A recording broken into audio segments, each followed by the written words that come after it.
मोदी जी स्वागतम। मोदी जी स्वागतम। मोदी जी स्वागतम।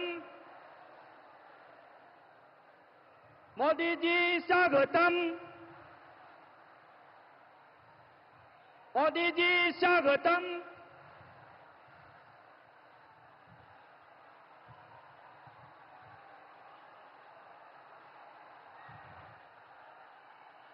मैं सबसे पहले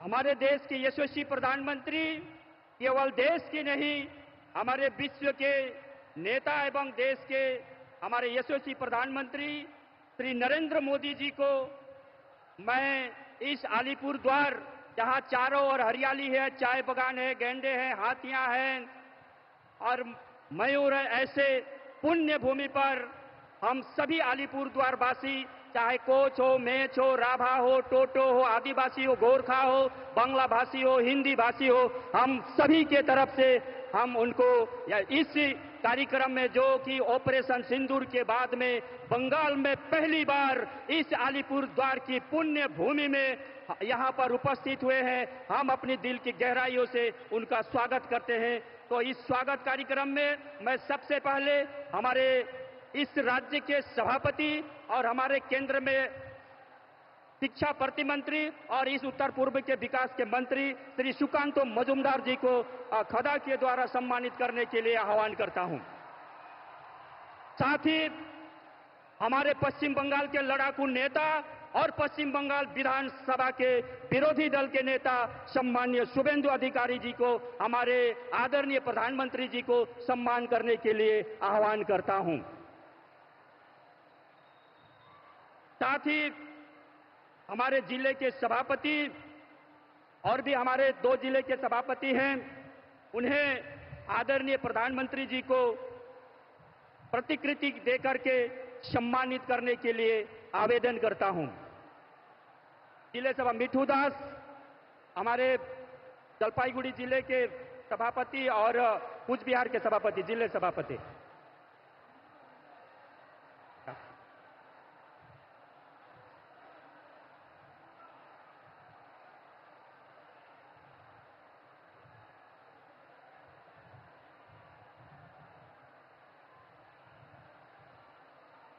जिला सभापति, जिला सभापति, हमारे 3 जिले के जिला सभापति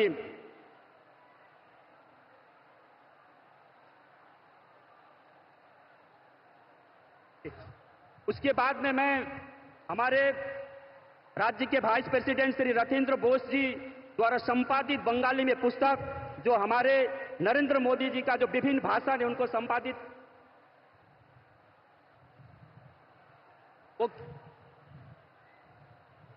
वह पुस्तक देने के लिए मैं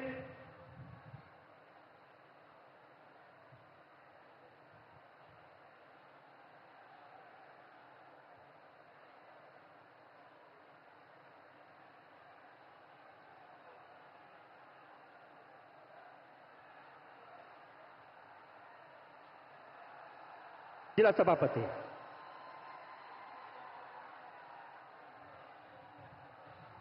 एमपी द्वारा हमारे जितने भी सम्मान्य एमपी हैं, एमपी के द्वारा हमारे जो उत्तर बंगाल के जो हाथी हैं, हाथी से सम्मानित करने के लिए मैं आवेदन करता हूं।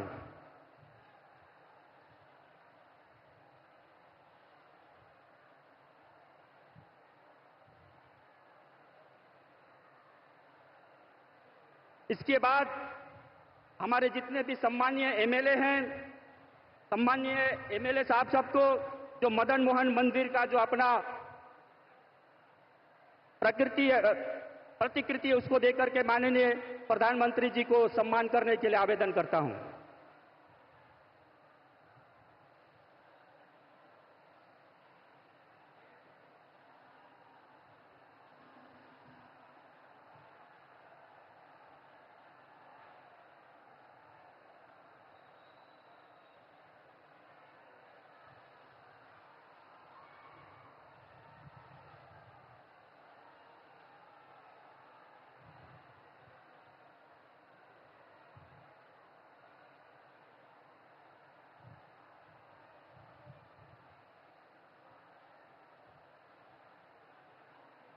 मैं अभी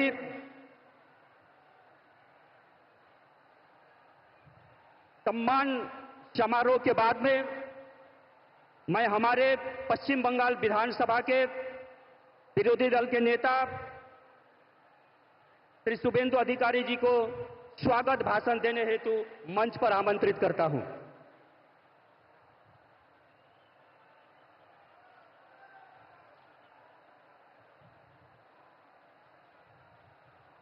भारत माता की, भारत माता की जय श्री राम, जय जय श्री राम। সমবেত দেশপ্রেমিক রাষ্ট্রবাদী অপরূপ সুন্দরী ডুয়ার্স তরাই আলিপুরদুয়ার সহ উত্তরবঙ্গের গণদেবতা জনতা জনার্দন, আমরা আজকে পেয়েছি বিশ্বের সর্বশ্রেষ্ঠ নেতা, ভারতবর্ষের সর্বশ্রেষ্ঠ প্রধানমন্ত্রী, যে প্রধানমন্ত্রী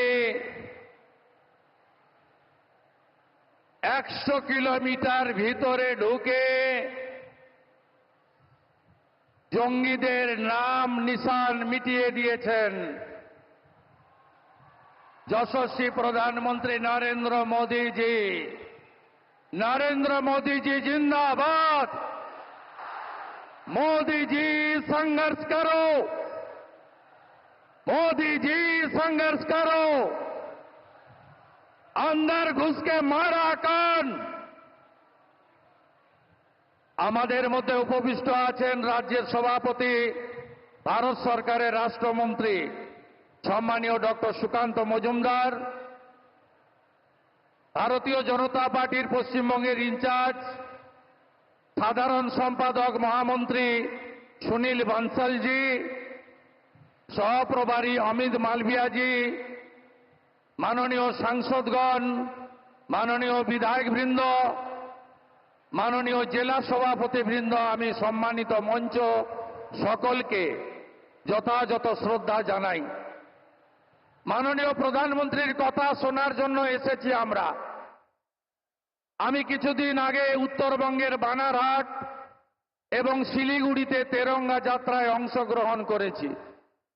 তাই মাননীয় প্রধানমন্ত্রীকে বসিয়ে রেখে আমি দীর্ঘ বক্তব্য রাখতে চাই না। আমি শুধু আপনাদের কাছে আবেদন করব, এই উত্তরবঙ্গ সহ গোটা পশ্চিমবঙ্গকে গত 14 বছর ধরে যারা লুট করেছে, যারা দুর্নীতি করেনি এমন কোনো জায়গা নেই, যারা পশ্চিমবঙ্গে তোষণের রাজনীতি ভয়ঙ্করভাবে করছে, এই ভ্রষ্টাচারী তৃণমূল কংগ্রেস, হিন্দু বিরোধী তৃণমূল কংগ্রেস সরকারকে আগামী কয়েক মাস পরে বিধানসভা ভোটে আমাদের ছুঁড়ে ফেলে দিয়ে পশ্চিমবঙ্গে নরেন্দ্র মোদীজির আশীর্বাদ ধন্য একটি রাষ্ট্রবাদী সরকার তৈরি করার শপথ এই পরিবর্তন সংকল্প র্যালি থেকে নিতে হবে। উত্তরবঙ্গে প্রকৃতি মা তিনটে জিনিস দিয়েছিল, মমতা ব্যানার্জির সরকার তিনটেই ধ্বংস করেছে। অপরূপ নদী আজ ধ্বংস, বালি সিন্ডিকেট, পাথরের সিন্ডিকেট।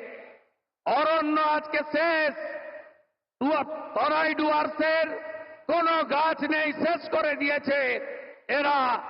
আর অন্যদিকে চা বাগান, पूरा चा बागान बंद हुआ है। हर महीने एक एक चा बागान बंद हो रहा है। चा बागान का मजदूर बंगाल छोड़ के केरला और असम जा रहा है। इसलिए ये भ्रष्टाचारी तृणमूल कांग्रेस सरकार, ये तुष्टीकरण की सरकार, ये हिंदू विरोधी सरकार, इसको उखाड़ फेंकने का काम अगले चुनाव में करना पड़ेगा। बंगाल के हित में नहीं, देश हित में करना पड़ेगा। ममता बनर्जी सरकार বিএসএফ কে 540 কিলোমিটার সীমান্তে জমি দেয়নি। মমতা ব্যানার্জির সরকারের আমলে ধর্মীয় উৎপীড়নের কারণে যে হিন্দুরা পলায়ন করতে বাধ্য হচ্ছে অন্য দেশ থেকে, তাদেরকে অত্যাচার করা হচ্ছে, আর রোহিঙ্গা মুসলমান ঘুষপেটিদের তাদেরকে জামাই আদর করে পশ্চিমবঙ্গে রাখা হচ্ছে। তাই পশ্চিমবঙ্গে আগামী দিন চাই বিজেপি সরকার, পশ্চিমবঙ্গে আগামী দিন চাই नरेंद्र मोदी जी आशीर्वाद धन्य सरकार। हरियाणा का जीत हमारी है, अभी बंगाल का बारी है। महाराष्ट्र की जीत हमारी है, अभी बंगाल का बारी है। दिल्ली की जीत हमारी है, अभी बंगाल का बारी है। बिहार का जीत भी हमारी होगा, उसके बाद बंगाल का बारी आएगा। बंगाल को जिताना चाहिए। डॉक्टर श्यामा प्रसाद मुखर्जी পশ্চিমবঙ্গকে ভারতে রেখে দিয়ে গেছেন। আজকে দেশ হিতে বাংলাকে বাঁচাতে হবে। মমতা ব্যানার্জি আর তার ভাতিজার সরকারকে উপড়ে ফেলতে হবে। এটাই হোক আজকে পরিবর্তন সংকল্প র্যালি থেকে আমাদের শপথ।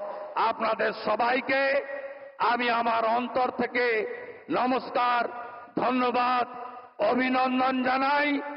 নানা ভাষা, নানা মত, নানা পরিধান, বিবিধের মাঝে দেখো মিলন মহান। কে নেই আজকে? নেপালিরা এসেছেন, রাজবংশীরা এসেছেন, মতুয়ারা এসেছেন। কে নেই আজকে?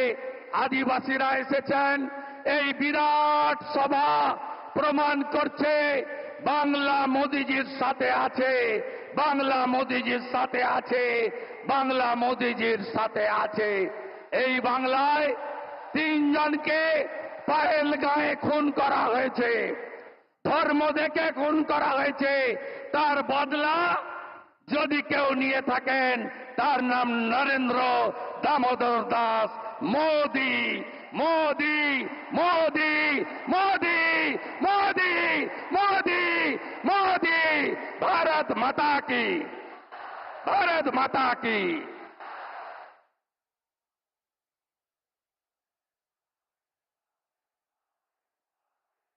हमारे पश्चिम बंगाल विधानसभा के विरोधी दल नेता सम्मान्य शुभेंदु अधिकारी जी को बहुत बहुत धन्यवाद। मैं इसके बाद हमारे पश्चिम बंगाल के बीजेपी के सभापति एवं भारत सरकार में शिक्षा प्रतिमंत्री और उत्तर पूर्व मंत्रालय के प्रतिमंत्री डॉक्टर सुकांतो मजुमदार को आप सभी को संबोधन हेतु आमंत्रित करता हूं।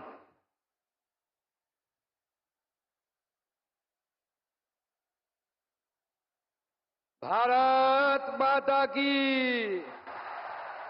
পাকিস্তানের ভিতরে 100 কিলোমিটার পর্যন্ত ভেতরে আমাদের মিসাইল গেছিল, তত দূর পর্যন্ত আওয়াজ পৌঁছাতে হবে। पाकिस्तान के अंदर तक आवाज पहुंचना चाहिए। भारत माता की, भारत माता की। মহান দেশের মহান নেতা নরেন্দ্র মোদী জিন্দাবাদ, মহান দেশের মহান নেতা নরেন্দ্র মোদী জিন্দাবাদ, জেপি নাড্ডা জিন্দাবাদ। ভারত মাতা কি।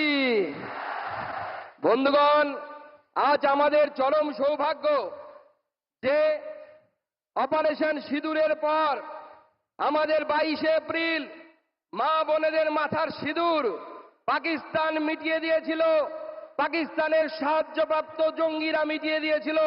তার প্রতিশোধ যার নেতৃত্বে ভারতবর্ষ নিয়েছে, সেই যশস্বী প্রধানমন্ত্রী আজকে আমাদের মাঝে অপারেশন সিঁদুরের পর এসেছেন। তাকে হাততালি দিয়ে স্বাগত জানাবেন, অভিনন্দন জানাবেন এই আলিপুরদুয়ার তথা ডুয়ার্সের পবিত্র মাটিতে।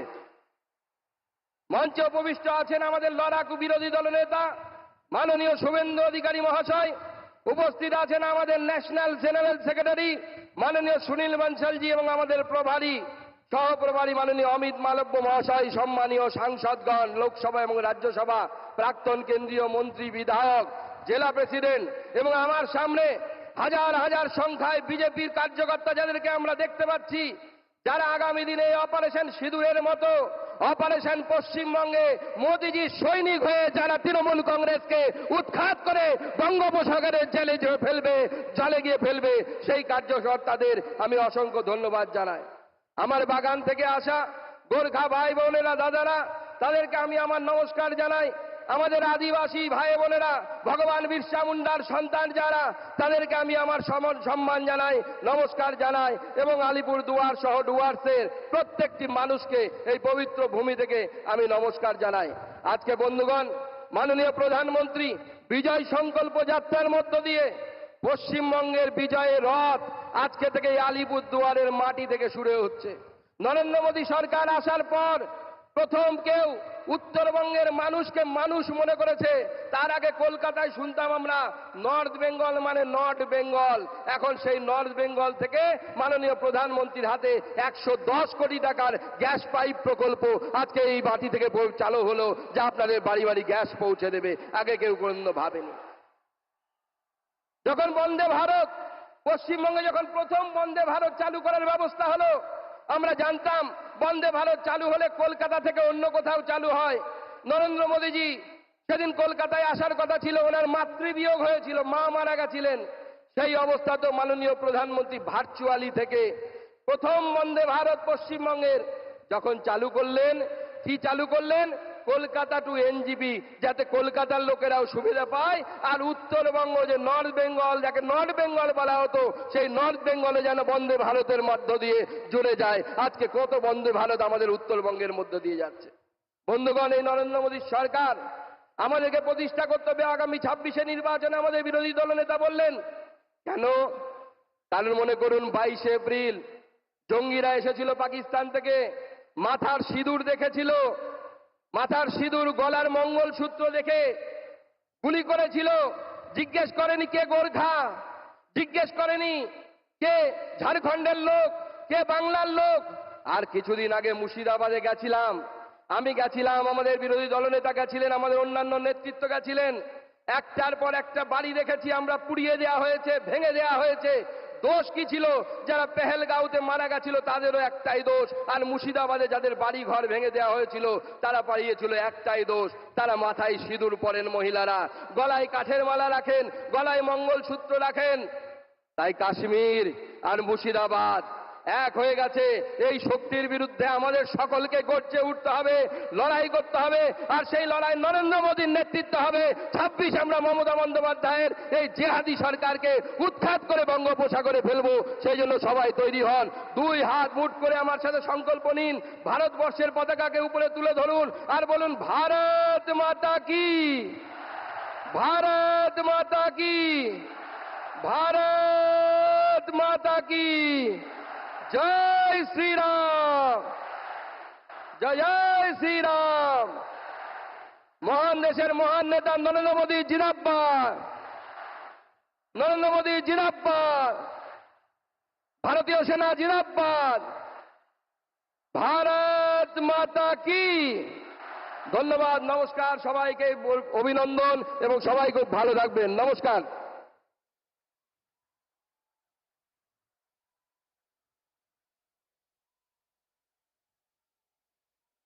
डॉक्टर श्री सुकान्त मजुमदार महाशय के अनेक अनेक धन्यवाद। अब तपाईहरु यहाँ बसिरहनु भएको छ, हाम्रो प्रधानमन्त्रीज्यूलाई सुन्नुको लागि।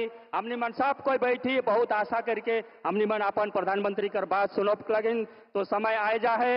हमरा सकले अधीर आग्रह बसिया छी। तो विश्व के अमेरिका जैसे देश हमारे प्रधानमंत्री जी को बॉस कहते हैं, रसिया जैसे देश हमारे प्रधानमंत्री जी को अच्छे दोस्त कहते हैं। ऐसे हमारे परम आदरणीय श्री नरेंद्र मोदी जी को हमारे यहाँ पर जितने भी विभिन्न क्षेत्र से आए हुए जितने भी यहाँ पर समागम हुए हैं, उन आप सभी को संबोधित करने हेतु परम आदरणीय श्री नरेंद्र मोदी जी को, हमारे देश के यशस्वी प्रधानमंत्री जी को मैं मंच पर आमंत्रित करता हूँ।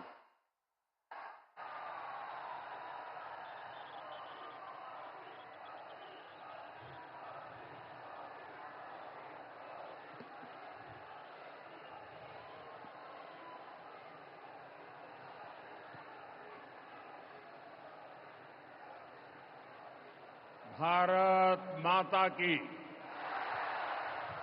भारत माता की जय जोहार। नमस्कार। बोरोरा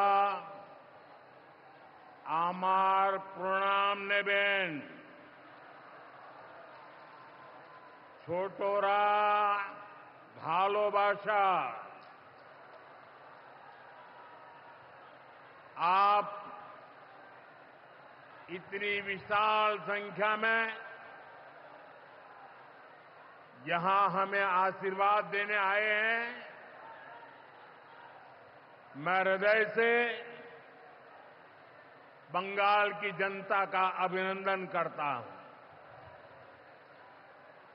आज एवरेस्ट डे भी है। आज के दिन तेनजिंग नोर्गे जी ने एवरेस्ट पर अपना परचम लहराया था।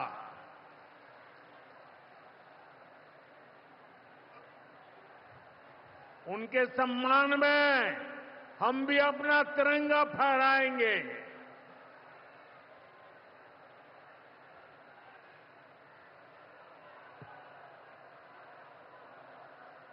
और आज ही महान स्वतंत्रता सेनानी रामानंद चटर्जी की जयंती भी है। ये महान संतानें हमें प्रेरित करती है बड़े संकल्पों की सिद्धि के लिए हौसला देती है। साथियों, 21वीं सदी में भारत नए सामर्थ्य के साथ समृद्धि की नई गाथा लिख रहा है। आज देश का हर नागरिक भारत को विकसित राष्ट्र बनाने के लिए जुटा है, दिन रात जुटा है। और विकसित भारत बनाने के लिए पश्चिम बंगाल का भी विकसित होना बहुत जरूरी है। और इसलिए पश्चिम बंगाल को भी नई ऊर्जा के साथ जुटना है। बंगाल को फिर उसी भूमिका में आना होगा जो कभी यहां की पहचान थी। इसके लिए जरूरी है कि पश्चिम बंगाल फिर से नॉलेज का, ज्ञान विज्ञान का केंद्र बने। बंगाल मेक इन इंडिया का एक बहुत बड़ा सेंटर बने। बंगाल देश में पोर्ट लेड डेवलपमेंट को गति दे। बंगाल अपनी विरासत पर गर्व करते हुए, उसे संरक्षित करते हुए तेज गति से आगे बढ़े। साथियों, केंद्र की भाजपा सरकार इसी संकल्प के साथ काम कर रही है। भाजपा पूर्वोदय की नीति पर चल रही है। बीते दशक में बीजेपी सरकार ने यहां के विकास के लिए हजारों करोड़ों का निवेश किया है। अब से कुछ देर पहले यहां सिटी गैस डिस्ट्रीब्यूशन नेटवर्क का शुभारंभ भी हुआ है। केंद्र सरकार के प्रयासों से ही कल्याणी एम्स बना है। न्यू अलीपुर द्वार और न्यू जलपाईगुड़ी जैसे रेलवे स्टेशनों का पुनर्विकास किया जा रहा है। बंगाल की व्यापारिक गतिविधियों को उत्तर भारत से जोड़ने के लिए डेडिकेटेड फ्रेट कॉरिडोर बन रहा है। कोलकाता मेट्रो का अभूतपूर्व विस्तार किया गया है। ऐसे अनेक प्रोजेक्ट हैं जो भारत सरकार यहां पूरे करवाने का प्रयास कर रही है। भाजपा सरकार ईमानदारी से सबका साथ सबका विकास के मंत्र को लेकर बंगाल की प्रगति के लिए समर्पित है, क्योंकि बांग्लार उदय तबई विकसित भारतेर जय। साथियों, ये समय पश्चिम बंगाल के लिए बहुत अहम है। ऐसे में पश्चिम बंगाल के हर नौजवान पर, आप सब पर बहुत बड़ा दायित्व है। आप सबने मिलकर के बंगाल का भविष्य तय करना है। आज पश्चिम बंगाल एक साथ कई संकटों से घिरा हुआ है। एक संकट समाज में फैली हिंसा और अराजकता का है। दूसरा संकट माताओं बहनों की असुरक्षा का है, उन पर हो रहे जघन्य अपराधों का है। तीसरा संकट नौजवानों में फैल रही घोर निराशा का है, बेतहाशा बेरोजगारी का है। चौथा संकट घनघोर करप्शन का है। यहां की सिस्टम पर लगातार कम होते जनविश्वास का है। और पांचवा संकट गरीबों का हक छीनने वाली सत्ताधारी पार्टी की स्वार्थी राजनीति का है।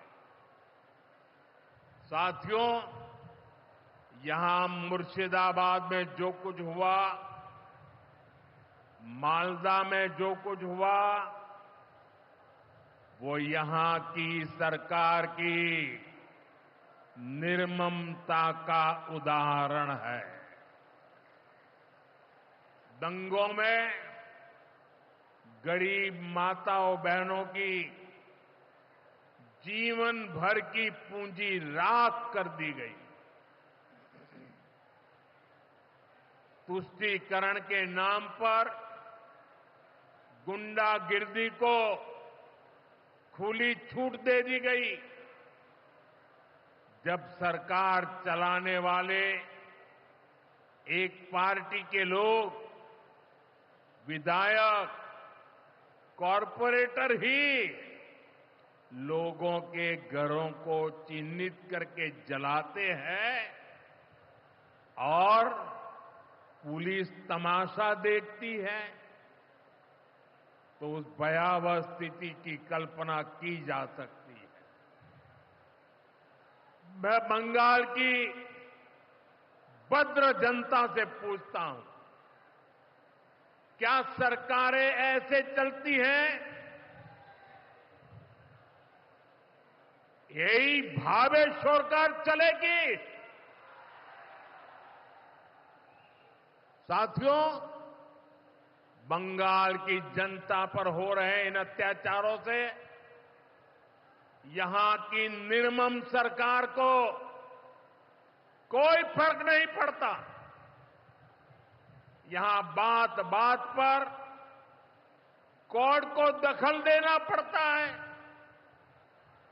बिना कोर्ट के बीच में आए कोई भी मामला सुलझता ही नहीं है। बंगाल की जनता को अब टीएमसी सरकार के सिस्टम पर भरोसा नहीं है। यहां की जनता के पास अब सिर्फ कोर्ट का आसरा ही है।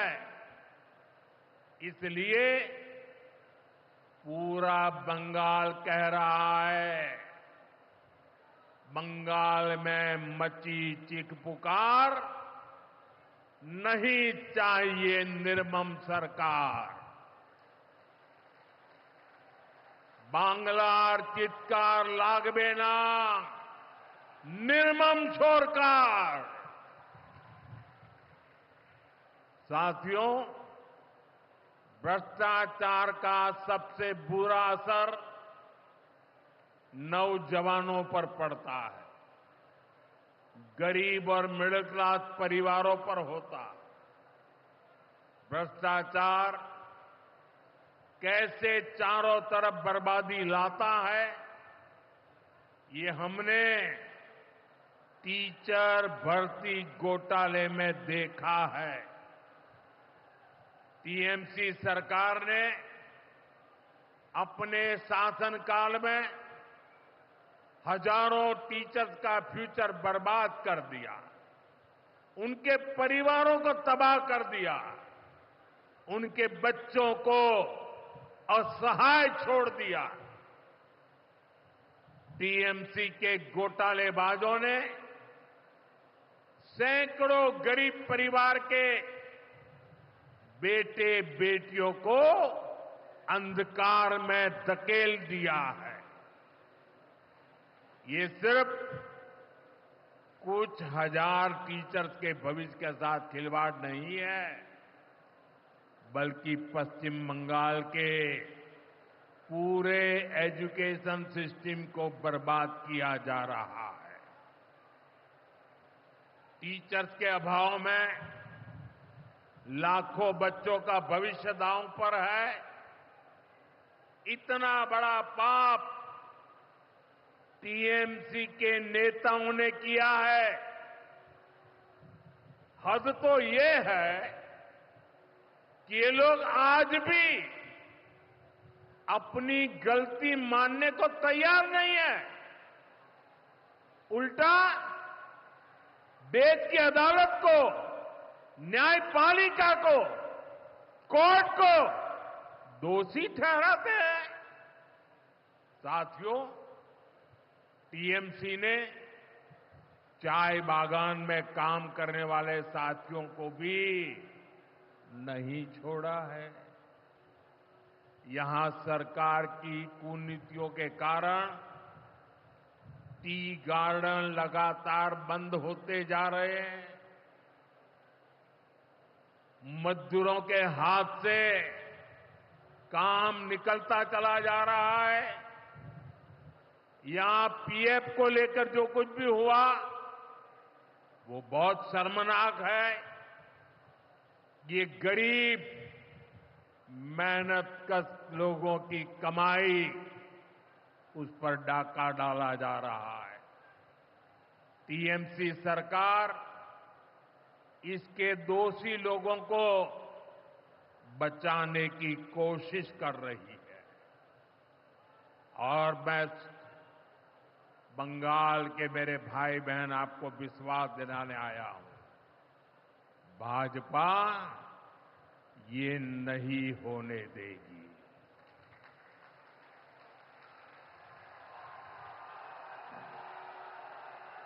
साथियों, राजनीति अपनी जगह पर है, लेकिन गरीब, दलित, पिछड़े, आदिवासी और महिलाओं से टीएमसी क्यों दुश्मनी निकाल रही है। पश्चिम बंगाल के गरीब एससी, एसटी, ओबीसी के लिए जो भी योजनाएं देश में चल रही है, उनमें से बहुत सारी योजनाएं यहां लागू ही नहीं होने दी जा रही है।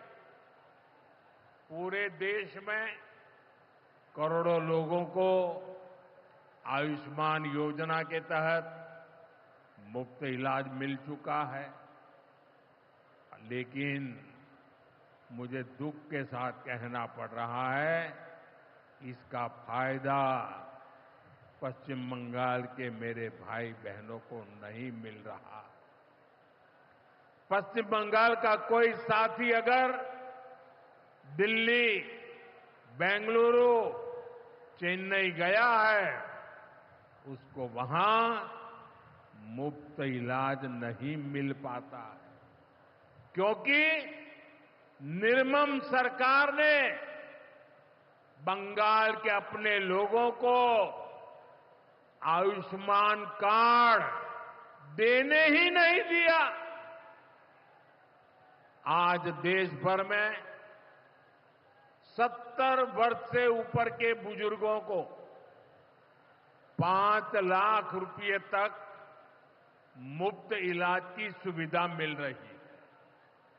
मैं तो चाहता हूं कि पश्चिम बंगाल में भी 70 वर्ष से ऊपर के सभी बुजुर्गों को मुफ्त इलाज की सुविधा मिले, लेकिन टीएमसी सरकार ये नहीं करने दे रही है।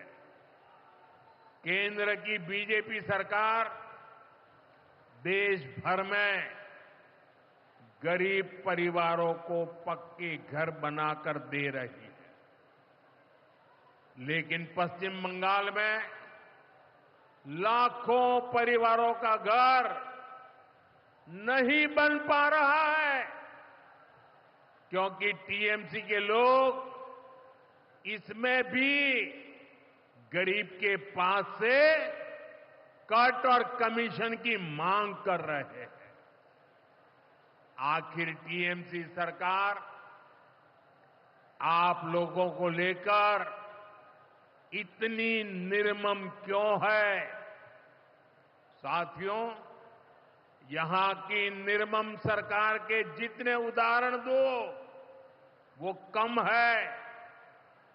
पश्चिम बंगाल में बहुत बड़ी संख्या में हमारे विश्वकर्मा भाई बहन हैं। ये लोग हाथ के हुनर से अनेक प्रकार के काम करते हैं। इनके लिए पहली बार भाजपा सरकार विश्वकर्मा योजना लाई है। इसके तहत देश के लाखों लोगों को ट्रेनिंग मिली है, पैसा मिला है, नए टूल मिले हैं, आसान ऋण मिला है, लेकिन पश्चिम बंगाल में 8 लाख एप्लीकेशन अभी भी लटकी पड़ी है। निर्मम सरकार उस पर बैठ गई है, क्योंकि टीएमसी सरकार इस योजना को भी लागू नहीं कर रही है। साथियों, टीएमसी सरकार की मेरे आदिवासी भाई बहनों से भी दुश्मनी कुछ कम नहीं है। देश में पहली बार जनजातियों में भी सबसे पिछड़ी जनजातियों के लिए पीएम जनमन योजना बनाई गई है। पश्चिम बंगाल में बहुत बड़ा आदिवासी समाज है। टीएमसी सरकार गरीब आदिवासियों का विकास भी नहीं होने दे रही है। उसने पीएम जनमन योजना को यहां लागू नहीं किया। टीएमसी हमारे आदिवासी समाज को भी वंचित ही रखना चाहती है। साथियों, टीएमसी को आदिवासी समाज के सम्मान की परवाह नहीं है। 2022 में जब एनडीए ने एक आदिवासी महिला को राष्ट्रपति उम्मीदवार बनाया तो सबसे पहले विरोध करने वाली पार्टी टीएमसी थी। बंगाल के आदिवासी इलाकों की उपेक्षा भी यही दिखाती है कि इन्हीं आदिवासी समाज से टीएमसी वालों को कोई लगाव नहीं है, कोई लेना देना नहीं। साथियों, कुछ दिन पहले दिल्ली में नीति आयोग की गवर्निंग काउंसिल की बहुत महत्वपूर्ण बैठक हुई। ये एक अहम मंच होता है जहां देश भर के मुख्यमंत्री मिलकर विकास पर चर्चा करते हैं। लेकिन अफसोस की बात है कि इस बार बंगाल सरकार इस बैठक में मौजूद ही नहीं रही। दूसरे गैर भाजपा शासित राज्य आए, सभी दल के नेता आए, हमने साथ बैठकर चर्चा की, लेकिन टीएमसी को तो सिर्फ और सिर्फ 24 घंटा पॉलिटिक्स करना है और कुछ करना ही नहीं है। पश्चिम बंगाल का विकास, देश की प्रगति उनकी प्राथमिकता में है ही नहीं। साथियों, केंद्र सरकार की जिन योजनाओं को यहां लागू किया भी गया है, उनको पूरा नहीं किया जा रहा। पीएम ग्राम सड़क योजना के तहत पश्चिम बंगाल के गांवों के लिए 4000 किलोमीटर की सड़कें स्वीकृत की गई। इनको पिछले साल तक पूरा हो जाना था।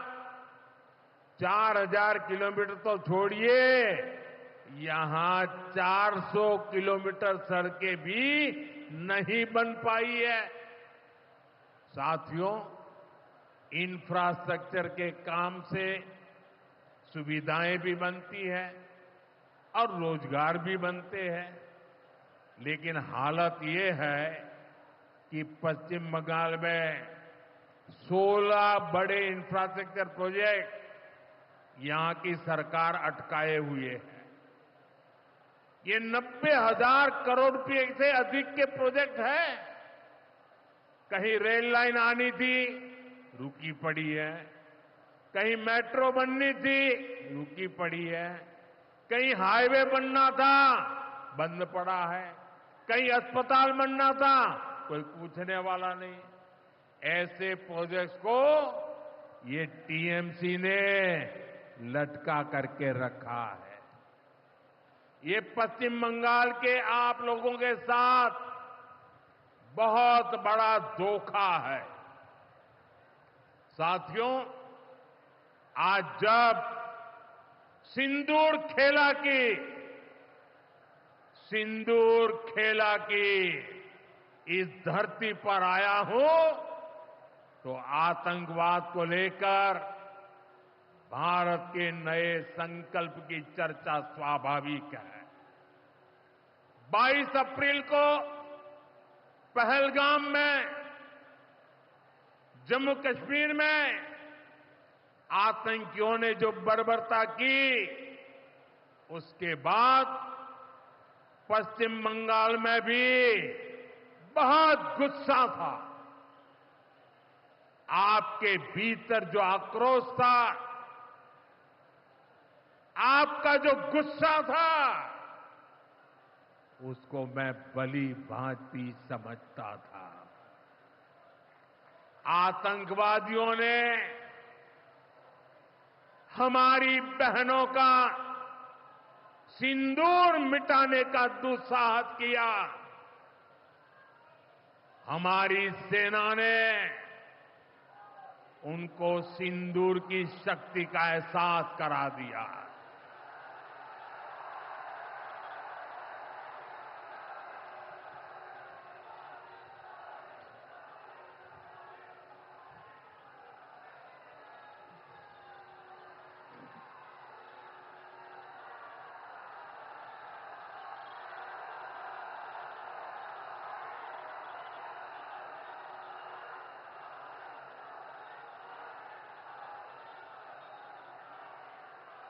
हमने आतंक के उन ठिकानों को तबाह किया जिनकी पाकिस्तान ने कल्पना तक नहीं की थी। साथियों, आतंक को पालने वाले पाकिस्तान के पास दुनिया को देने के लिए कुछ भी पॉजिटिव नहीं है। जब से वो अस्तित्व में आए हैं तब से ही उसने सिर्फ आतंक को पाला है। 1947 में बंटवारे के बाद से ही उसने भारत पर आतंकी हमला किया। कुछ सालों के बाद उसने यहां पड़ोस में आज के बांग्लादेश में जो आतंक फैलाया, पाकिस्तान की सेनाओं ने जिस प्रकार बांग्लादेश में रेप किए, मर्डर किए, वो कोई भूल नहीं सकता। आतंक और नरसंहार ये पाकिस्तानी सेना की सबसे बड़ी एक्सपर्टाइज है। जब सीधा युद्ध लड़ा जाता है तो उसकी हार तय होती है, उसका पराजय निश्चित होता है, उसको मुंह की खानी पड़ती है। यही कारण है कि पाकिस्तान की सेना आतंकियों का सहारा लेती है। लेकिन पहलगाम हमले के बाद अब भारत ने दुनिया को बता दिया है, भारत अब आतंकी हमला हुआ, भारत पर आतंकी हमला हुआ तो दुश्मन को उसकी बड़ी कीमत चुकानी पड़ेगी।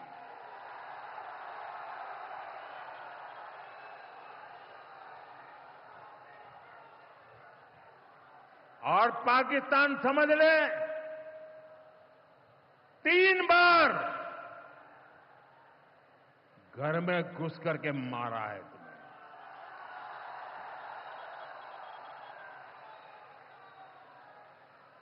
हम शक्ति को पूजने वाले लोग, हम महिषासुर मर्दिनी को पूजते हैं। बंगाल टाइगर की इस धरती से 140 करोड़ भारतीयों का ऐलान है। ऑपरेशन सिंदूर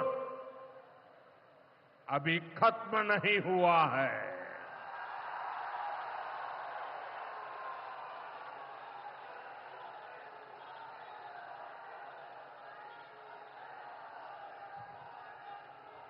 साथियों, पश्चिम बंगाल को अब हिंसा की, तुष्टीकरण की, दंगों की, महिला अत्याचार की, घोटालों की राजनीति से मुक्ति चाहिए। अब पश्चिम बंगाल के सामने भाजपा का विकास मॉडल है। आज भाजपा देश के कई राज्यों में सरकारें चला रही है। देश के लोग बार बार भाजपा को अवसर दे रहे हैं। पड़ोस में असम हो, त्रिपुरा हो या फिर ओडिशा, यहां भाजपा सरकारें तेजी से विकास कार्यों में जुटी है। मैं बंगाल के सभी भाजपा कार्यकर्ता साथियों से कहूंगा, हमें कमर कसकर तैयार रहना है। हमारे सामने एक बड़ी चुनौती है कि लोकतंत्र पर पश्चिम बंगाल की जनता के विश्वास को फिर से कैसे बहाल करें। हमें पश्चिम बंगाल के हर परिवार को सुरक्षा की, सुशासन की और समृद्धि की गारंटी देनी है। इसके लिए आने वाले दिनों में अपने प्रयासों को हमें और तेज करना होगा। साथियों, विकसित भारत बनाने के लिए पश्चिम बंगाल का तेज विकास बहुत जरूरी है। हमें पश्चिम बंगाल को उसका पुराना गौरव लौटाना है। ये हम सभी मिलकर करेंगे और करके रहेंगे। एक बार फिर आप सभी को इतनी बड़ी संख्या में यहां आने के लिए बहुत बहुत आभार व्यक्त करता हूं। मेरे साथ तिरंगा ऊंचा करके बोलिए, भारत माता की, भारत माता की, भारत माता की, भारत माता की। बहुत बहुत धन्यवाद।